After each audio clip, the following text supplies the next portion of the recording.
Hi,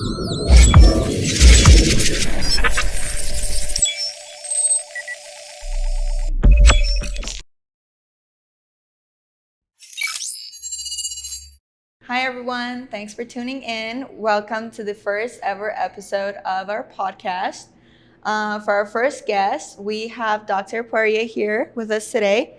Thank you for coming and welcome. So let's start with a little introduction and talk about how you got where you are. Okay. Well, first of all, thank you for having me. I'm even a little bit intimidated to be here because AI is definitely not my main area of research, but happy to speak to you about this pretty exciting project that we're doing. My name is Mathieu Poirier. I'm an assistant professor with the School of Global Health at York University. I'm also the co-director of the Global Strategy Lab and York Research Chair in Global Health Equity. So I guess you'd like to know a bit of how I got here? Yeah. Absolutely, yes. So I know that you have an extensive background on global health and policies in general. So let's talk a little bit about that. Yeah. Whenever I tell the story of how I got here, I always start out with the fact that I thought as an undergraduate student, probably medical school is the way to go, like many people who are doing their undergraduate degree. And didn't get in the first time and realized, okay, I have to do something a bit different for now, maybe still medical school, maybe something else. But I was always really interested in a wide variety of topics. My undergrad was in biology, chemistry, history, Spanish, did a bit of history, politics. I had no idea how it all fit together. And eventually realized that public health was an option and did my MPH at the University of South Florida. And realized that actually this is a field that brings it all together. It had politics, it had epidemiology, health, it had language, culture, even anthropology. And I got really into it and realized this was the field for me. So from that degree, I at least realized the field I liked. And I had been working and learning on Spanish and going into literature, culture of Latin America, the Caribbean, and wanted to work in the space. So I got my first experience working with the Pan American Health Organization in La Paz, Bolivia. And actually my first real global health job was working with the Notre Dame Haiti program out of Léogâne, Haiti, which is a city about an hour and a half southwest of the capital, Port-au-Prince. So there, I really got my first real experience doing epidemiology. We were working on a disease elimination program, mostly focusing on mosquito-borne disease, in particular lymphatic filariasis. So through a mixture of dealing with the mosquito vector, but also giving out mass drug administration in the population, it's actually possible to get rid of this disease forever in areas.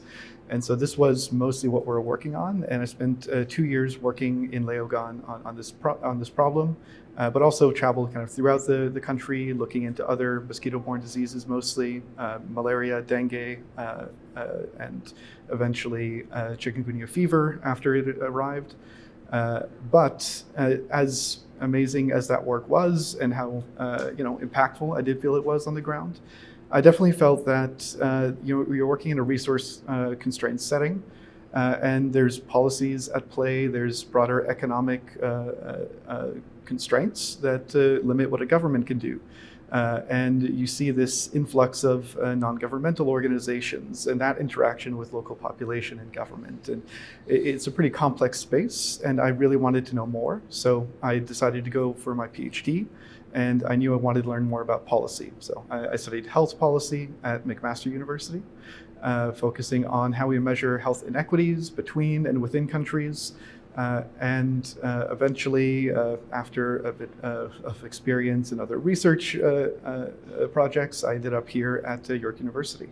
So in a nutshell, that's how I got here, but happy to go into more detail. Yeah, well, you've seen the world. You've been to a lot of countries, but most importantly, you mentioned Haiti. So I understand that your latest project actually kind of focuses on a very specific incident that happened in Haiti. Actually, I was personally part of that. So let's kind of talk about that. So Perseverance Project focuses on a very unfortunate incident that happened in Haiti not too long ago. I guess what I'm wondering is, how was your experience coming across this project, and how's that going? Yeah, so this project really was an opportunity for me to keep on working on issues that were relevant to people living in Haiti. And right now, unfortunately, the situation is quite unstable, unsafe for especially people from the outside coming in. So it's quite difficult to actually spend some time there. This I saw as an opportunity to work with people who were currently working in Haiti, and help in some way. So to kind of go back 5 steps, there was an earthquake that happened in the southwest of Haiti, something about 5 years ago, and some medical response teams were dispatched to help with the aftermath. And there were quite a few organizations that went, but one major one was AmeriCares. They provided care to over 17,000 patients in the immediate aftermath. And like most disaster response in this region, unfortunately, a lot of records were kept on paper, and there was no plan for what to do with it afterwards. So there was kind of a core team that came together and said, we've seen this happen over and over again. We respond to natural disasters, and we see patients with a variety of health needs. And afterwards, we never learn. We just realize that we go in blind, we hope for the best, so we're prepared, we have the medicines we need, we know what to expect. But it's almost like there's no adaptation that's happening there, and that's to the detriment of the people that you're responding to. And at the same time in Haiti, these are often non-governmental organizations that may not communicate with government. And people are at least able to hold government to account sometimes, although that's complicated, especially in this setting. Whereas NGOs are often less able to be influenced by the populations that they're responding to. So we're hoping that we could, one, learn what happened in the immediate aftermath of this earthquake. And we could actually design better systems to move forward with, where we would capture important information in a relevant way to the population in that area. And probably most importantly, that we improve systems moving forward. That this information is relayed to the government, that you have better responses moving forward, and that it's tailored to the needs of the population that you're actually responding to. Yeah, I think it's really important to be prepared in situations like this, especially when something this kind of destructive can happen at any time. And I think the really sad part about it is that in that area of the world specifically, but more in the entire third world country, let's say, it's really tough to get information out and make really impactful changes. I think it's really important that in a place like Canada, we have the resources to help out, and we have the resources to really go out there, see where's the problem, and try to do our best to make sure that the other human beings that are left actually get to survive that. And I think that's something that was really important in the Perseverance Project.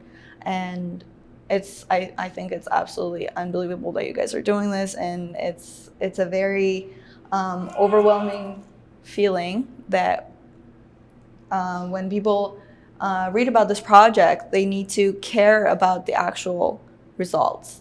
So I think that's something that we should focus on, and I think that going forward, this type of project should, be a little more accessible. So I guess with that, I want to ask you that, do you think with the advancements of technology, and specifically with AI, do you think it makes it easier to kind of do this type of research and get to a conclusion or get to a policy that could potentially change the course of how the situations are treated and how people come out of these projects, how governments really approach these incidents? Yeah, that's a big question. So to answer that, I'll actually go back to how this project actually unfolded a bit. because I think that context is important too. And I guess my overall comment is that AI is not a silver bullet. It is not going to solve every problem under the sun. Yeah. But I think it's really important that projects that are run out of the global south have immediate benefits that we're starting to see emerge out of this new technology early and not just as an afterthought. So to give a bit more context about how we actually got here, we applied for funding from the IDRC, the International Development Research Center, to allow us to digitize paper records, to transmit those digitized records to the Haitian government, and then to conduct research to better understand what's happening on the ground in these remote and rural communities that often never get healthcare access.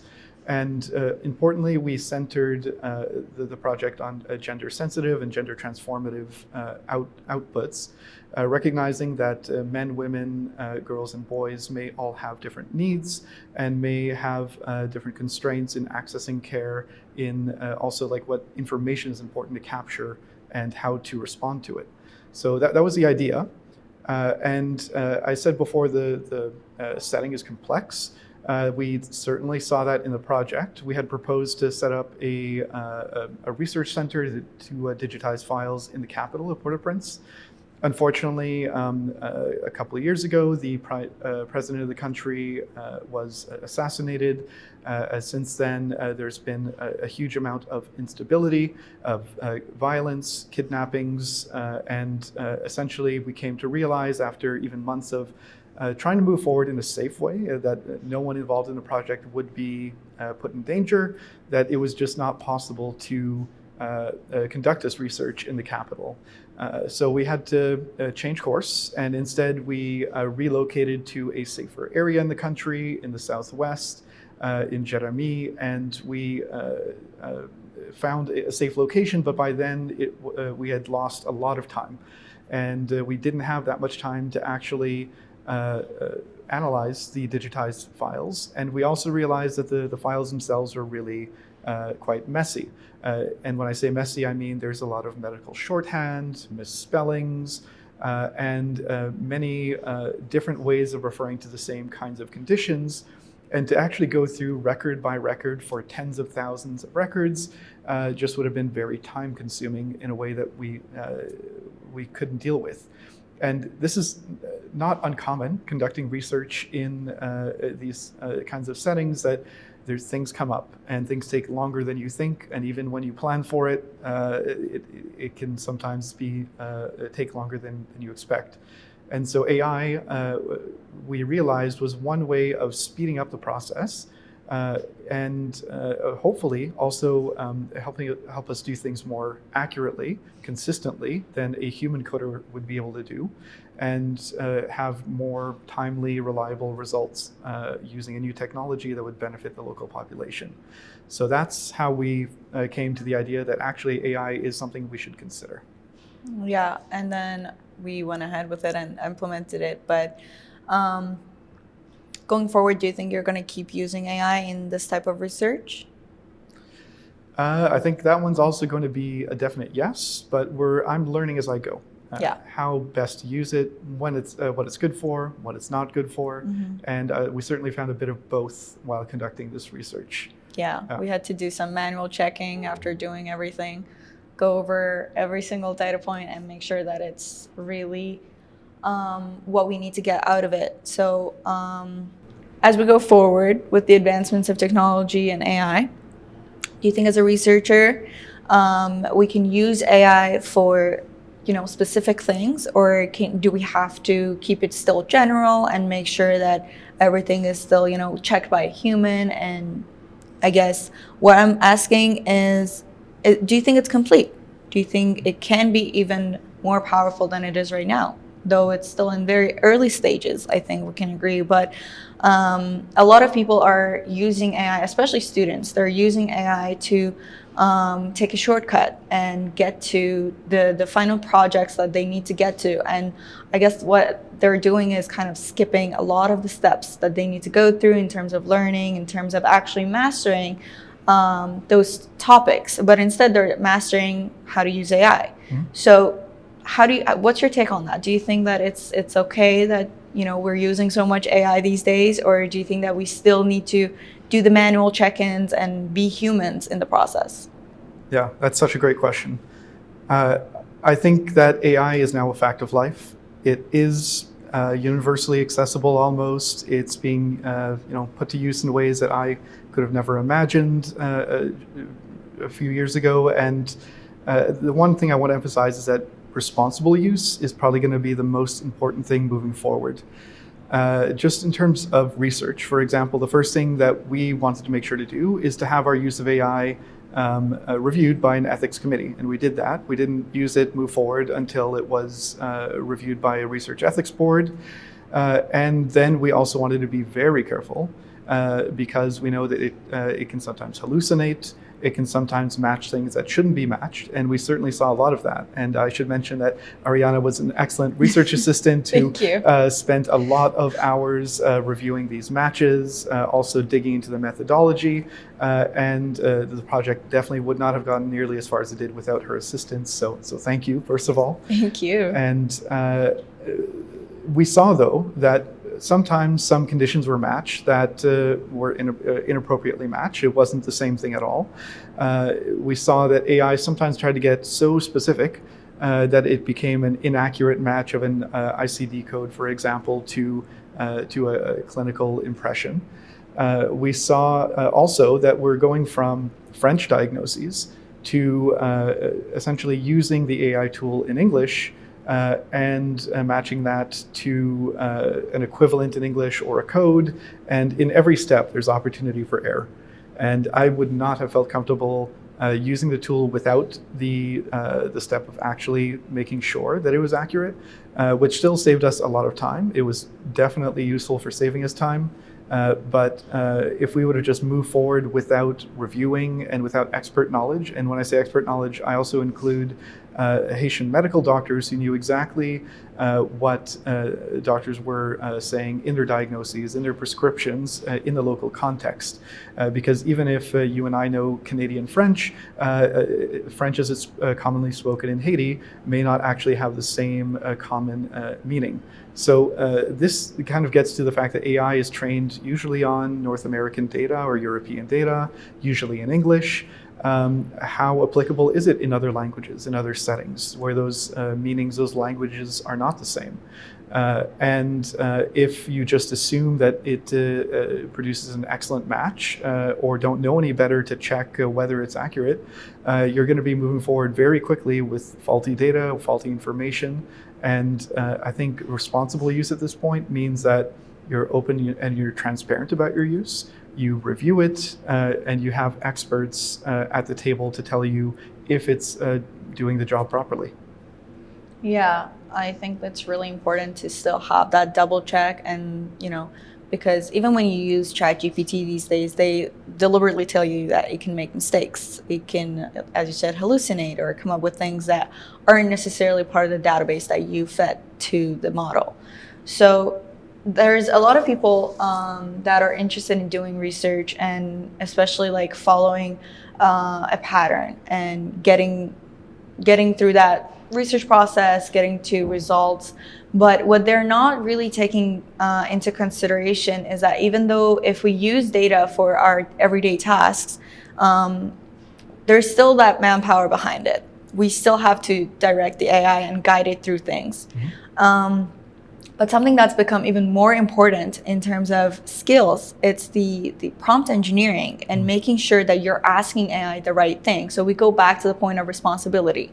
When you are moving forward, when you're looking for, let's say, a research assistant or a co-author to bring over for your project, do you think that having that skill of being able to use this incredible tool responsibly and really be an expert of using it, not necessarily an expert on the topic, but an expert on using the AI and really getting from point A to point B in a useful manner and getting the information that you really need out of it? Or are you still, gonna go with the traditional skills of, let's say, attention to detail and being able to meet deadlines? Yeah, no, absolutely. It will be a new, I would assume, universal job expectation. When that will happen, I don't know. But in the same way that we expect someone working with numbers to know Excel or some other spreadsheet knowledge, I think in the future we'll probably expect some degree of being able to use AI. And here's where you know far more than me about what the actual coding process is like. But I think one thing that worries me is that in science, we like to have replicability. We like to have transparency about our methods. And I know how to do that with coding regular data, with using software like Stata, SPSS, SAS to analyze data and say, here's my data, here's my code. I don't know what happens behind the scenes in the AI, and maybe fully no one knows, but at least we know the engineering process. And being able to have that replicability and to know how to properly engineer prompts, that's going to be such a valuable skill moving forward for science, for research. And I think if you can get that right now, you absolutely should, because you'll be prepared for so many excellent opportunities in the future. And right now, that just might be its own skill that is valuable on its own. But moving forward, I would think that we want that skill in combination with field-specific knowledge to say, I have this engineering skill, and I've used it in this field, in this application, and I know how the two interact. So even that specialization and nuance is probably going to be valuable too. Yeah, and so you've done a lot of research throughout your career, and you did a lot of it prior to this uprising of AI. I guess my question is, do you feel a little more confident now that you have this tool, or does it not matter yet because it's not that perfect? Because the thing is, a lot of the patterns are going to change. A lot of the processes are going to change. People are using this for scheduling, for doing preliminary research, even for code generation of other codes. So AI is creating other AI now, and it can derail very easily. It can go into a loop very quickly. So I guess my question is, was it easier before we had this? Was it more trusting for you to rely on an information, rely on a source, rely on a person before AI became so accessible and so easily used for research methods? Yeah, research methods. Wow, I have to think about that one. I guess in some way it does make everyone a bit more on edge, maybe a bit more skeptical of almost everything they read. Is this image or video I'm seeing real? Is this even research output I'm seeing? Was it written with AI? Was it used with? Was it analyzed by AI or AI assisted? So there's a bit of that thought in the back of your mind. Can I really trust what I'm seeing? Yeah. And I think we always had that level of some level of disinformation, some level of falsified information, false research. This has been an issue for a long time. Articles have been getting retracted, and people have used pretty complex methods to doctor their results. I think AI makes that also more accessible, that people can create false results. They can put out a manuscript that looks fairly decent on first read, and it might be fully cited, possibly with hallucinated references, or maybe one or two. So I think, moving forward, I'm looking at everything a bit closer and thinking, was AI used, and what does that mean, if so? And that kind of brings me back to the need for ethics, transparency, responsibility in its use. I think it has a place in what we do because it's not going to be uninvented. We should be responsible in terms of using it whenever there might be an ethical consideration. We should be open about when we use it. And we should be transparent about what that means, how replicable the results are, and whether that makes us more or less confident in the actual outcomes of research. Yeah, I was reading about this student in I think Colorado, who had an issue with the professor in terms of plagiarism, because she had used a punctuation AI tool to kind of just proofread her punctuation for her paper, and the professor just decided that that is considered plagiarism, and to give her either a 0 or to have her expelled from the school.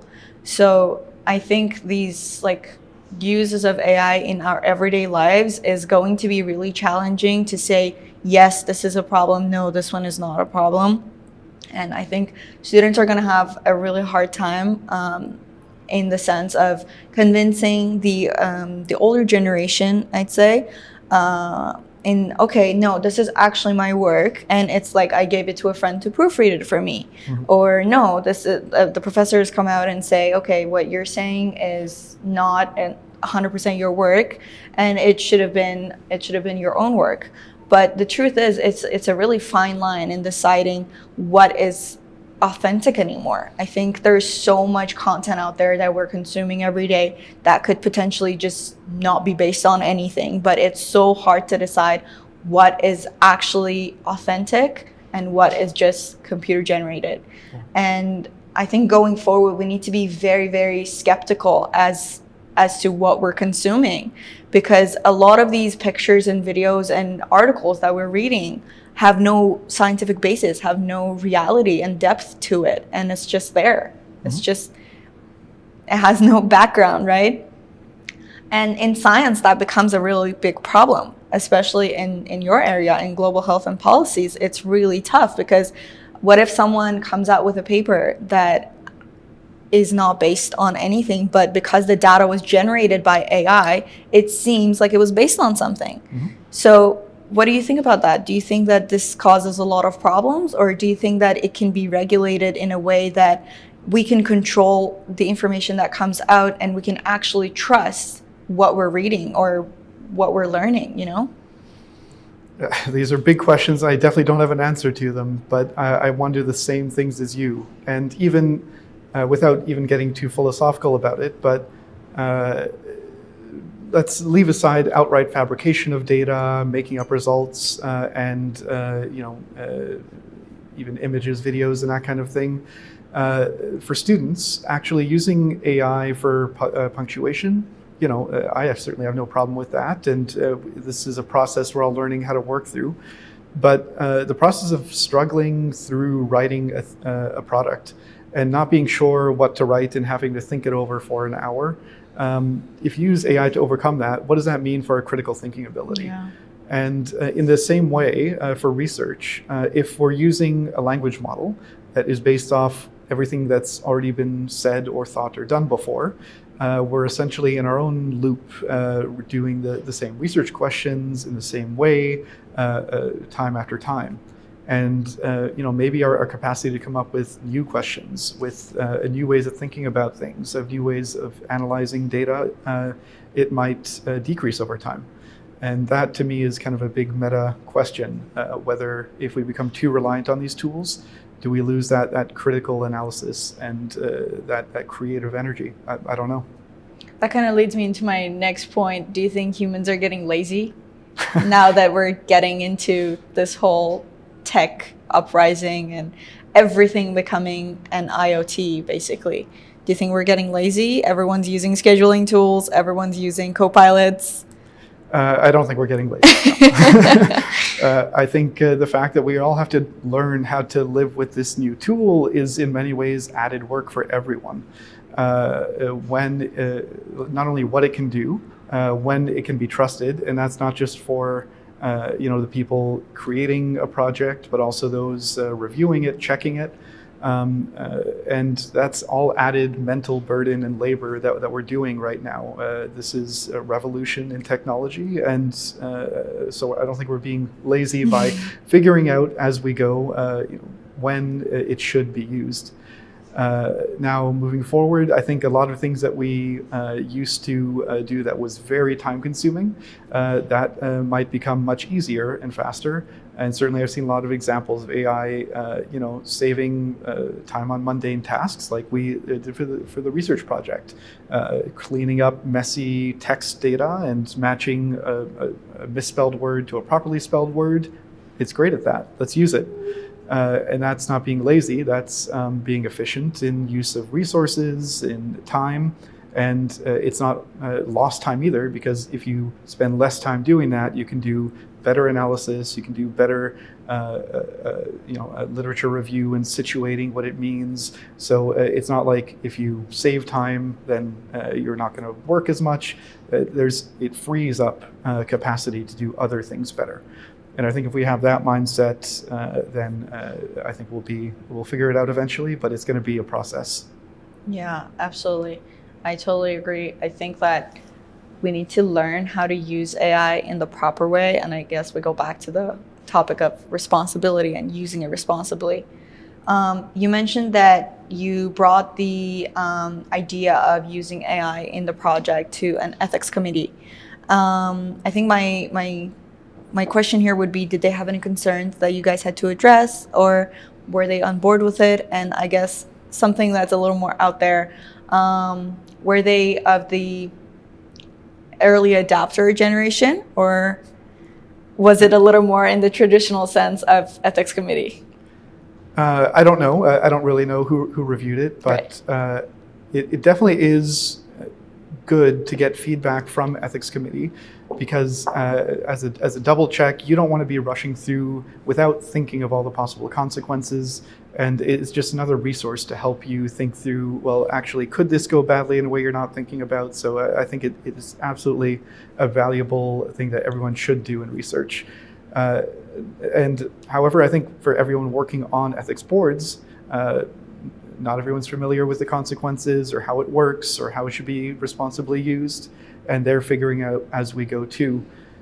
So we had to essentially put up safeguards, making sure that nothing is identifiable, making sure that nothing is linked, and trying to think like worst case scenario, if someone has access to this, could it be harmful in any way? And we put several layers of safeguards in way. So I don't fully trust even what happens in the black box of AI, and I certainly wouldn't put information that could be damaging into a server somewhere. So I think that it's a bit on all of us to think through worst case scenario. Where is this information going? What could be done with it? And to be careful with that as well. Yeah, no, absolutely. I guess those were all of my questions. Do you have any closing remarks? Is there anything that you want to put out there for our audience? Not all that much more, just to say that AI, like I said, is now a fact of life. And as you're going through your undergraduate studies, it's an excellent thing to get skills in, because the job market will be looking for these skills. Yeah. And if you have something you can point to say, look, I've done this project, I have this certification, I know how to do these things, you're going to be, I think, far more employable, and it's going to help your academic career as well moving forward. Well, I guess that was all of my questions. Thank you so much, Matthew. I really appreciate your time. Thank you for having me. And thank you for tuning in. If you're interested in hearing more topics in the area of AI, and especially its ties with medical AI, make sure to stay tuned with us and subscribe to our channels.